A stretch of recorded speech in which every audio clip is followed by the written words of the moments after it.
ఏడిపిస్తాను, మరి మేము ఏం చేయాలని అడగాలనా, మరి ఏం అడగాలనా? లేకపోతే రేవంత్ రెడ్డి కాళ్ళు పట్టుకోవాలనా? కాళ్ళు పట్టుకుని ఈ మాటలు మాట్లాడకండి అని మా అమ్మకి నేను చెప్పాలనా? ఏం చెప్పాలండి?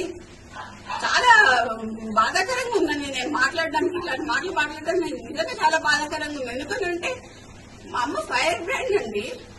ఫైర్ బ్రాండ్ అయ్యి ఉండి ఇవాళ తను ఎన్నిసార్లు కంటతడి పెట్టిందో నాకు తెలుసు, డాక్టర్ గా నాకు తెలుసు. ఎందుకమ్మా ఫైల్ ఇవ్వవు అని నేను బోనమ్మా, నా ఫైల్ ఇయ్యలేను, ఆయన దగ్గర పోతే ఇటు ఎట్లా పడతాం అట్లా మాట్లాడతాడు అని ఉన్న మాటలు ఉన్నాయి. రేవంత్ రెడ్డి అండి ఏది పడితే మాట్లాడతాడండి ఆయన. మా అమ్మతోని అసలు ఆయన చక్కగా మాట్లాడిందే ఉండదు. ఇష్టం ఉన్నప్పుడు అండి, అంటే బీసీలంటే అంత చులకని భావం ఎందుకండి?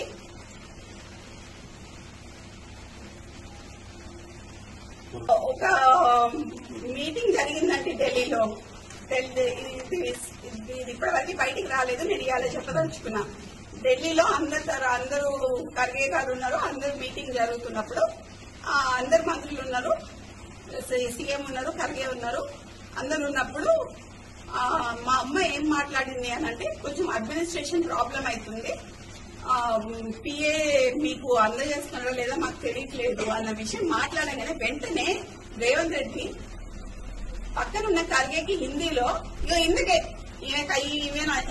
ఇంటికి రానియా, ఏమనంటే ఏదో ఒకటి చెప్తుంది, ఒక 10 పిటిషన్లు పట్టుకొని వస్తుంది, 10 పనులు పట్టుకొని వస్తుంది, ఈ పని చేయంటది, ఆ పని చేయంటది, ఈ పని చేయంటది. మరి ఏడికి పోవాలండి? పని చేయొద్దా? ఎమ్మెల్యేలు మినిస్టర్లు పని చేయొద్దా? మా అమ్మ ఆ రోజు ఏడ్చిందండి. ఆ రోజు ఢిల్లీలో ఏడుస్తే అప్పటికప్పుడు పోయిన ఢిల్లీకి ఫోన్ చేసి ఏడుస్తే అప్పటికప్పుడు పోయినా. ఇప్పుడు జ్యోతి ఎవరున్నారు అక్కడ? జ్యోతి అది జ్యోతి ఆ రోజు ఢిల్లీలో అమ్మ ఏడ్చిందా? దేని గురించి ఏడ్చింది? ఏడ్చిందా?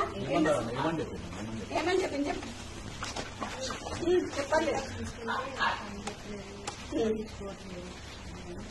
గట్టి చెప్పమ్మా, కొంచెం లోడ్గా చెప్పండి. ఇంకా గట్టి చెప్పు.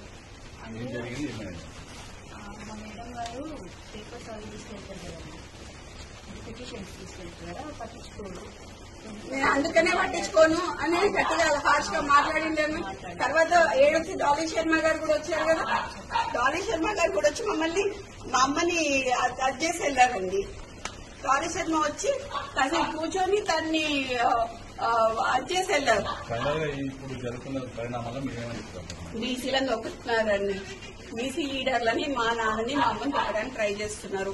ఇప్పుడు ఎక్స్ట్రాక్షన్ కేసు అని చెప్తున్నారు, ఎక్స్ట్రాక్షన్ కేసు అని చెప్పి వినిపిస్తాలని అంటగడుతున్నారు. ఈ అంటగట్టుడు ఏదో మా నాన్నకి ఆర్మ్స్ యాక్ట్ కింద మా నాన్నని తీసుకొద్దామని ట్రై చేస్తున్నారు. నాకు డౌట్, ఆ డౌట్ లో మాత్రం మా నాన్నకి కానీ మా అమ్మకి కానీ ఎటువంటి హాని చేసినా మాత్రం దానికి